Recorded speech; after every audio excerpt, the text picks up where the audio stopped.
One way to overcome the blank page paralysis, which, I'm gonna spend some time in my sketchbook with you. Should you be listening at any point, please, if you would, leave me a little message down below to let me know you're here or we're here. I would greatly appreciate it. So I was thinking today about my sketchbooking, and as I was sharing it with my Patreon patrons, I came up with the idea, or the term cobbling, or cobbles. Let me show you a little bit about it. So this would be what the framework would look like on one page.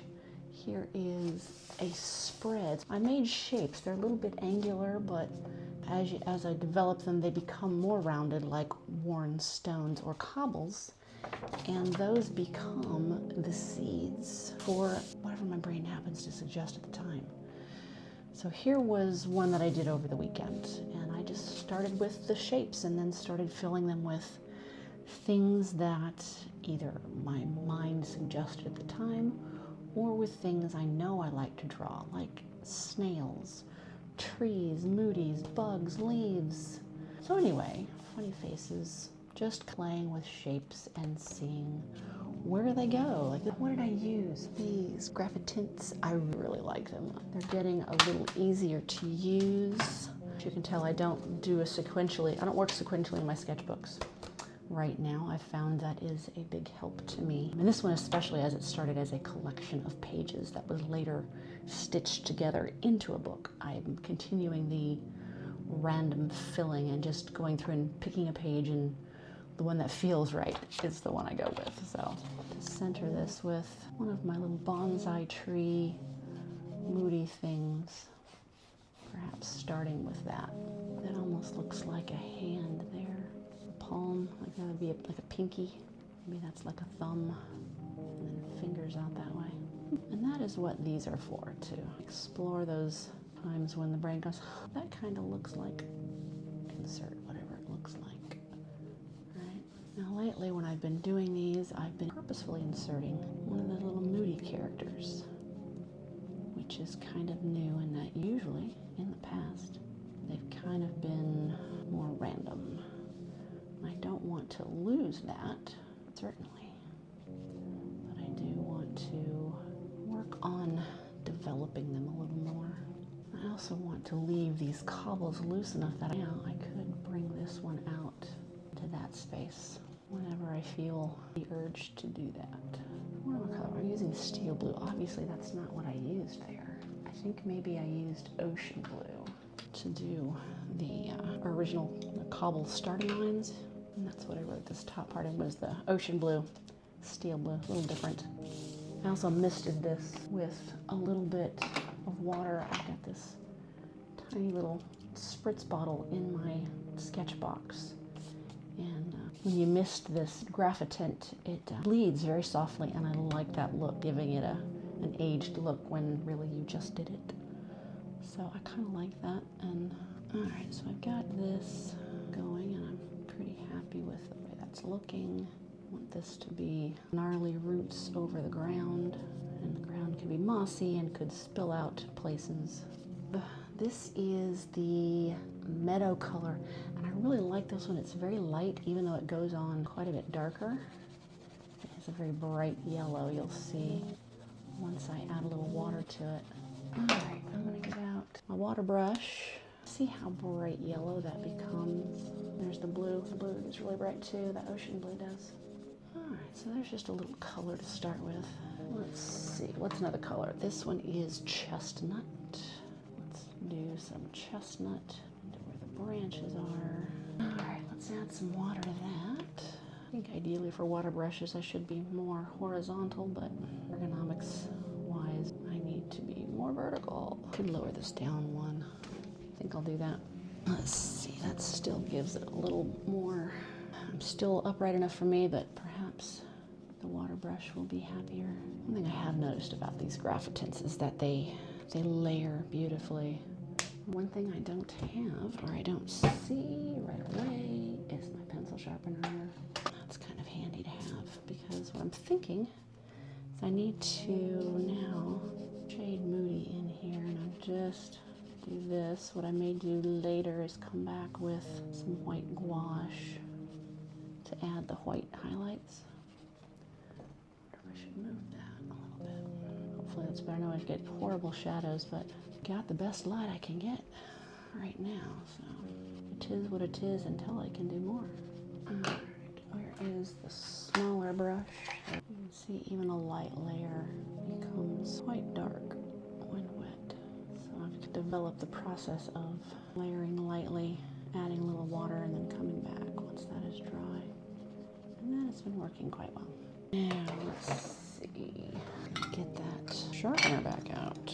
Grab that ocean blue and see about adding some background lightly. I do want some of these cobbles to seem like windows, and I really have to suppress the urge to darken in those grout areas, if you will. But I know if I do that, I will have fewer options as I begin to develop, as I fill the cobbles. And I really don't want to limit options any sooner than I have to.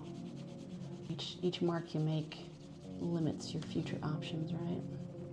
So to leave open the option of extending past the edges of the cobbles, which I really like. I want to leave them blank until closer to the end. So that ocean blue, which is what I used for the background, as you can see is quite a bit brighter, like the green. What name was that green? Meadow. The meadow green is pretty bright. Be a little mindful of tree branch edges, because I know if I color everything around it, then the whites left in these subjects will read more as highlights. Right, so I have to stop and give it a little squeeze. It would prefer even a more horizontal angle, but my back would not, so gentle squeeze now and then will have to do. I'm liking that. And I like how going over the little moody shadow really made it sit back in there. Get another color here.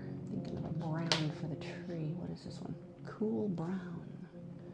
Do I have a warm brown? I have russet. I don't think I know. It's in my other sketchbook that I have swatches of all the different colors, and I don't have that one handy, so I'm gonna go with the russet. Develop the tree branches a little more. Even extend them up into the stuff. I love it when words fail me. Same thing with these. Even add some finer ones. The roots down into the grass. Maybe have bits where you can still see them through the grass. Yeah, I kind of like that. And then I can wet them. Towards the end there will be spots that I will choose not to activate with water, whatever you want to call it, and preserve that sketched look. As I develop, I use water less and less. I won't flood the whole area with water like I was before. I'll just use it to soften or extend the areas that are already there, like that. And I'm going to start leaving eye areas. And I will sometimes make the top area a little darker, leave them to fade out towards the bottom. Even lately, making it look like you can see under. An x-ray view, if you will. I can see a neck in there, but it's underneath this, almost like a sheet. I like that. Let's see what the water does with it. Soften the edges, because I don't want it too strong. I lost it on the left side of his neck. And these do get to a point where you just can't make it any darker. It just moves around, lifts. So I think I am gonna grab that port color, which is kind of reddish brown, and add to some of the tree shadows. Let's wet those, see what they do. Let that color come down there. Feeling that's under the tree, under that root, so be in the shadow, like that. This color is called Ivy. Let's see what it does to the tree now. Start adding some dimension to these foliage blobs. Start dividing them up into stronger shapes. Trying to give the effect of the juniper foliage without drawing every bit of it.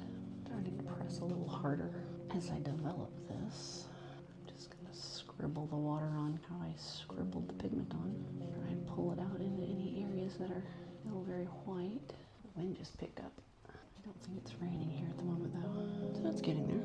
Let's try some of this ivy down in here. Oh, for a second, I was looking at the second countdown over there on the computer, and I thought I'd said it had already been 55 minutes. What the heck? I know time flies when I'm in my sketchbook, but oh my god, no. It was 35 minutes and 50 some odd seconds. So anyway, it's still flying, but it seems to be a normal velocity anyway. Trying to make that look like it's a mossy shape. It will need some further development, but it is coming along.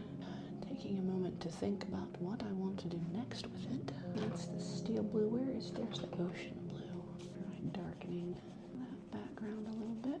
Be really careful about edges at this point, especially next to the tree. All right, still using a rather light touch, at least with this. I don't want to put down a hard line, a super defined line. I do want a crisp edge, but I don't necessarily want a blue halo. Should I go over Moody? I probably should, but not the eyes. Came in just a little bit on one of the eyes. There is. I feel the need to get out the mono eraser. These little things are quite handy. Alright. Use the big brush in this area down here. Go around those eye spots. I think I'm going to go over just the top where the branches connect to the mass there in an effort to make them feel like they're shadowed. There's some area I didn't go over. Let's go up here. I think the tree, well, there's a lot of shadow development that still needs to happen. All right, let's look at this cool brown and see what it does. As I squint at this, the tree and I guess the green elements need a darker value. Let's see if we can give it that. Some of those go up higher into the foliage, the canopy, and that. I like that. That's coming along. This root is starting to stand up now, like I want. Let's see. Ooh, here's a nice blue color called Shadow. Bet you can guess where I'm going to use that, if I can get it sharpened. This, ooh, it will. That's kind of nice. Now, this tree would also be perhaps shadowing much of what is over here. All right, let's add some water to all that. Again, just kind of a squiggly, scribbly, unless it's up here. And then I want something smoother, less energetic.